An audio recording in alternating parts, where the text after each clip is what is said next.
Hey there, everyone. We are back for another Go matchup, and this time we are going to hop around the pond again. I believe last time we did an episode of In the History Books with Go Sagan, and this time around, I think that, let's take a look on the other end of the pond where we're going to take a look at our South American players in Latin America. So I believe this was a game during the Fujitsu Cup, during the 21st Fujitsu Cup in the South American preliminaries back in 2007. And this, I believe this game occurred during November, I believe is November 25th, 2007, and is with our two players right here, Aaron Alvarado, which is an unknown rank. I believe he's a professional player, but then I'm not too sure, versus Eduardo Lopez, who is a 6th Dan amateur from the Argentine Go Club, all the way down in Latin America. And so I'm super excited to see how this game unfolds. Is it going to be like the European game that we saw a couple weeks back? I don't know, but let's take a look, see here, and take a look at the opening. So currently what we have right now is an enclosure opening where we have a second line attachment. This is a very interesting move. We actually don't typically see this all too often in professional games, just because, second line territory, or even just approaching on the second line, if the opponent is going to pretty much follow you and force you to crawl on the second line, they're going to gain a lot of influence on the top. So we typically don't see this until mid-game, but it's really interesting that Aaron, who is the White Stones, played on the second line right away during the attachment. That's a very interesting move. We do have the approach on the top right-hand corner right here, with a 3-space extension, which leads to an invasion point for the black player if the black player decides to go in. But it looks to be like our white player is doing big Moyo moves. We can see now with the jump preventing the invasion from being too detrimental. The white player is going to be jumping up to kind of create that borderline boundary right there. And so what we have currently right now in the formation of the board position is we do see black building a nice big center influence. But with that being said, we have white delving right straight into the invasion right off the bat. Now, if we were to take a look at the boundary line, we can see that white is behind enemy lines right now. So this is a fight that is in favor of for black. And so it's really going to be interesting to see how white's going to be able to defend this. Now, again, these stones are invading stones. They're very light stones, so we don't necessarily need to save all the stones. But if we want the invasion to be successful, we do want to create a living group in this area. And so it's going to be very, very intriguing to see how black is going to respond. We do see that black's win condition currently right now is pretty much gaining a little bit more in the center. So if black can really capture the center bits right here, we can see, the 3-3 in the white is still invadable. So black can always go in for a 3-3 invasion. We do see the sides are still available as well. But it looks to be like our South American players here are really interested in taking center control. We do see the white stones here trying their best to live, and we see black fortifying the left-hand side to go in for the attack. Again, the left-hand side being fortified will prevent white from moving leftwards. So now the question is, as white is running out to the center of the board, can black cut off white's retreat?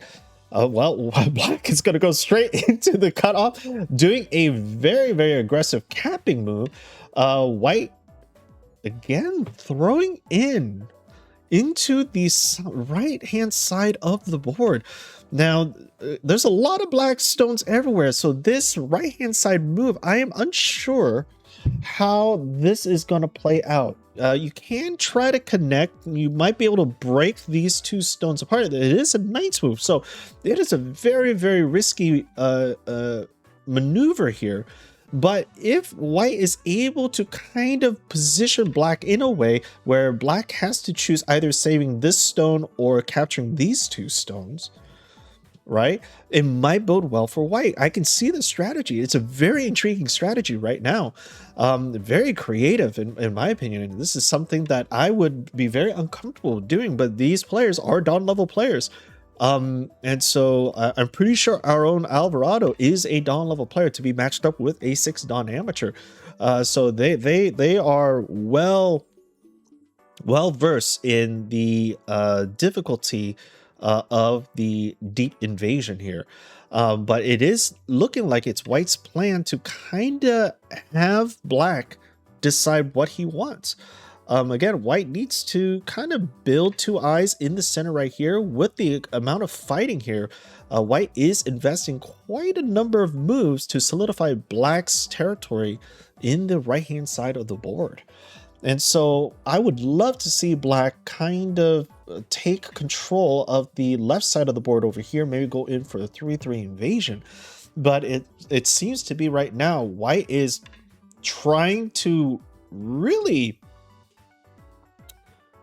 That is very interesting. White is really trying to make things work right here. And notice how white is getting closer and closer to the Q2 stone. That Q2 stone being played at the very beginning of the map, of the game, might come into utilization, and this might have been Aaron's plan the whole entire time, was to do a deep invasion. That is so cool to have that idea right off the bat as we begin the game. I mean, look at the stone is now coming into effect. We do see the surround of these 4 stones. So black does have to be careful. Capturing it is of the essence. But now white takes control of the black's corner by capping on the S2 position or extending and trying to connect underneath.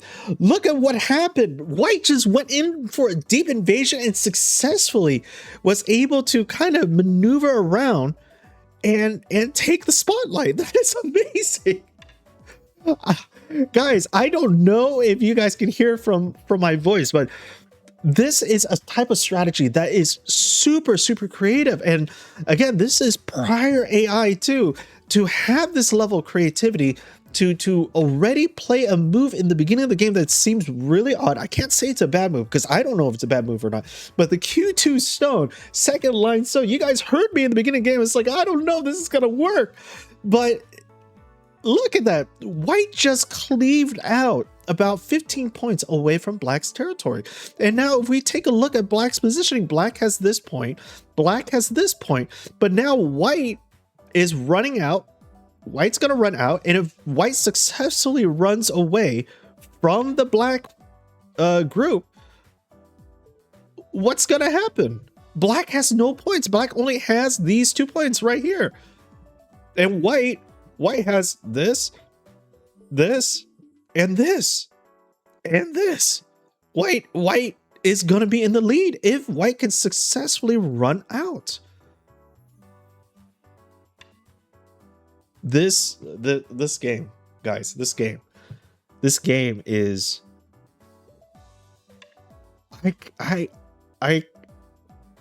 I'm speechless. I am speechless. Right now I am looking at this game and I'm just like, white, how genius are you to play at the Q2 position? That is, I mean, the whole table just flipped all of a sudden, and the 3-3s are still open. We still have the slide right here. We still have the 3-3. We still have the second line invasion right here. Like if black plays on the D18 position, which is second line, black can invade and escape out and jump out to the rest of the stones here. And so there's so many different invasions, and it's crazy what's going on. I mean, white just needs to Kosumi right here. or do a tiger's mouth, fine. But I actually disagree with this movie because black can come in here and push and cut. Yeah, that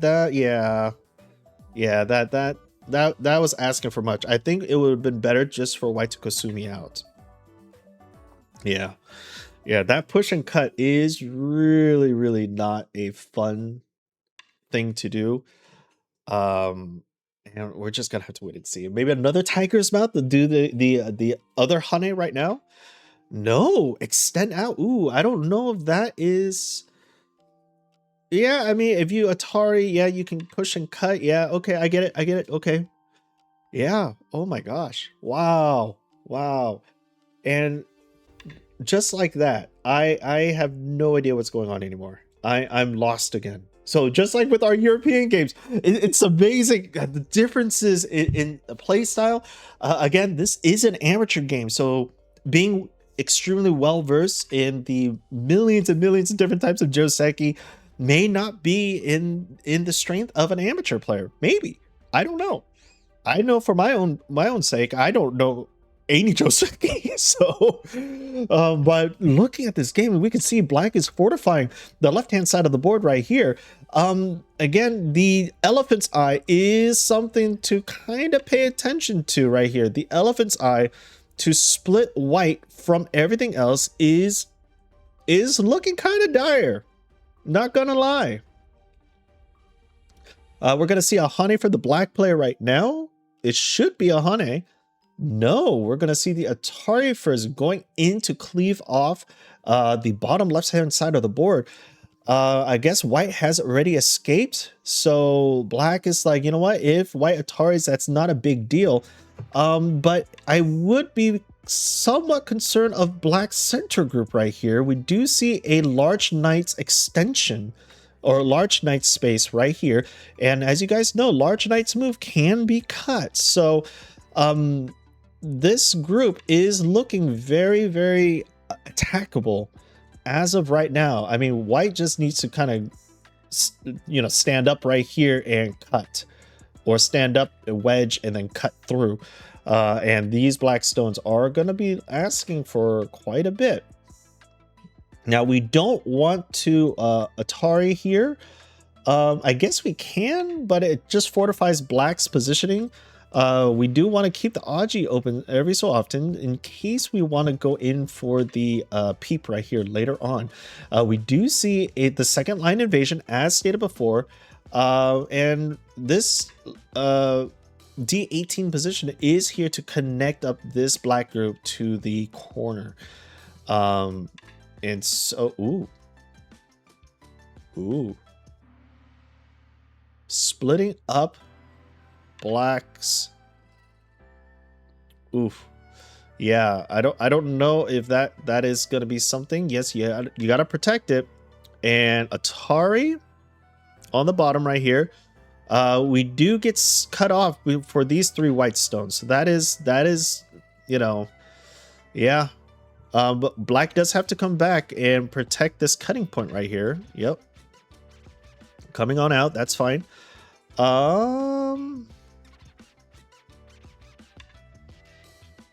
Yeah, I don't know. Now white is going to be pressing against the split of black's group right here. This is not a solid connection, and this stone is somewhat too far. Black should have came back and connected at the F17 position. But we do see the poking and prodding right now.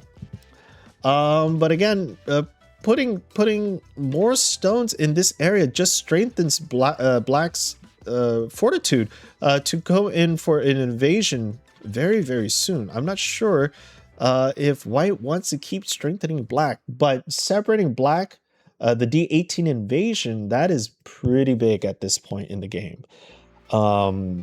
Yeah, the strategy here, man. Hane right here. Black comes back and probably does a tiger's mouth. Yep, right here, putting a little bit of pressure on the white stones here. If black can slide in and preventing the second eye from being formed, we do have a very struggling shape for white.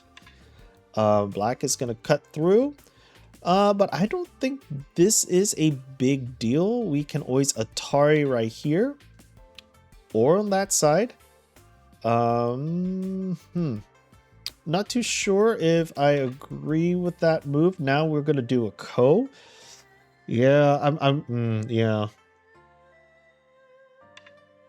Yeah, we're going in for a Ko. So as of right now, if you were the white player to set up a Ko like that, that means that white feels that they are behind in this game. Is white behind though? I guess if you consider black's territory this big chunk right here, and white, right? This is black's territory, right? And this is black's territory, right? I don't know. I would not be too concerned about it, to be honest. White's territory, let's see, white's territory is this, so I'm going to say W for this. This is all white's territory right here, which is quite a bit. And a little bit of white's territory right here, right? This is white's territory. It really looks like white has more territory, so for white to go in for the Ko right away, I'm not too sure if I agree with that move, to be honest. Yeah, I mean, white just needs to play here, right? And connect. I don't see this Ko being any beneficial for black at all, or even for white. White can easily just end the Ko. Unless white is scared, maybe white wants to connect this group up with this group, then maybe? Yeah, I'm not too sure about this, in all honesty. This is a very... Yeah, and if white can surround black by playing right here, that would also be something. Well, we're just gonna have to wait and see. And now white's cleaving on the right-hand side, the black's player's corner. I mean, it is a good Ko threat, don't get me wrong. That's 10-15 point reduction plus extra reduction if white lives in the corner and goes out.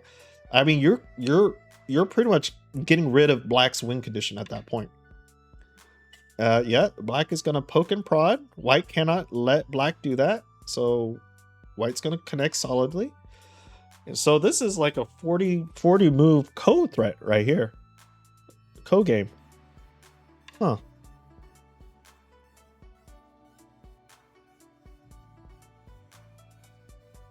Yeah, I'm not too sure about this. Now white has successfully gotten through in the corner. White's going to connect. But now black does have to be careful. This wedge here is looking kind of interesting for white.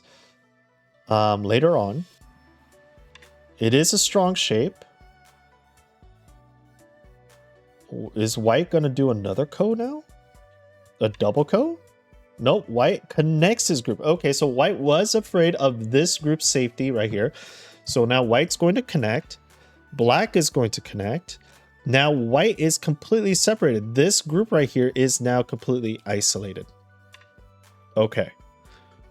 Interesting.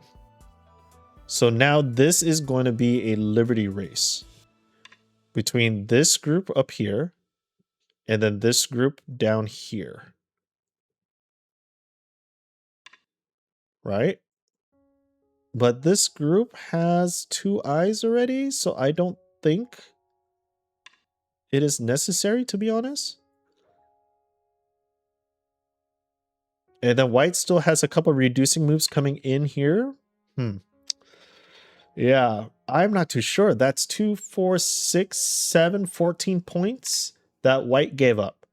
Right here, down here. In the bottom, white gave up these stones, 14 points, to take control of these right hand side of the board and connect this side. So is that a beneficial trade for white?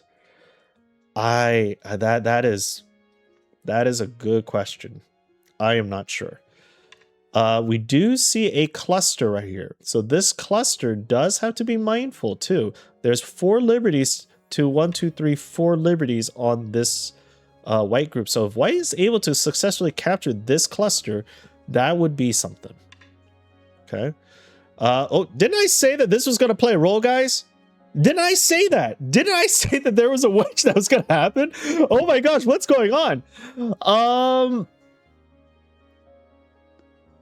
What is happening here? Yes, Atari. 1, 2. No. Yeah, no. White just plays here. Right? White just plays here or throws in. White throws in. Right? Black has to connect right here to create some more liberties. Nope. That's GG. Oh my gosh. I was so focused on this bottom bit. I did not pay attention to the top bit over here. That is amazing. Wow. Okay, so white won by resignation. That, oh my gosh, this game. Guys, the Q2 move at the very beginning of the game totally threw me off. I'm speechless at this point. Like, we've seen high level games already. We've seen Gosei, we've seen Takamiya, we've seen Chochi-kun, we've seen European professionals, and it just baffles me that the early game, super early game in this particular game, 2007 pre-AI, we have a move at move like 10 where Q2 is played. I assumed that it was a bad move, but everything got turned around and it's amazing. And then we had a capture race on top. We had a long-term co-battle. I honestly thought white was ahead the whole time. I didn't think that white needed to do a co-battle. I don't know. What do you guys think about this game? This is a Latin American, South American Fujitsu Cup, 21st Fujitsu Cup. And I'm going to be the first to say this. I love the creativity of this game. This game is like, for me to look at a game and just not have any clue what's going on. I absolutely love that. And this is what Go is all about, guys. This is seriously what Go is all about. So anyways, guys, I hope that you've enjoyed today's game. This again was a phenomenal game, and I really can't wait to see what else happens. Oh man, if you guys have any other recommendation from any other nations games, please send them my way. I would love to take a look at those games and really showcase the evolution of Go in essence and how strategies are changing from region to region. But enough of that outro. Thank you guys so much for watching, and until next time, I'll see everybody in the next video. Take care, everyone.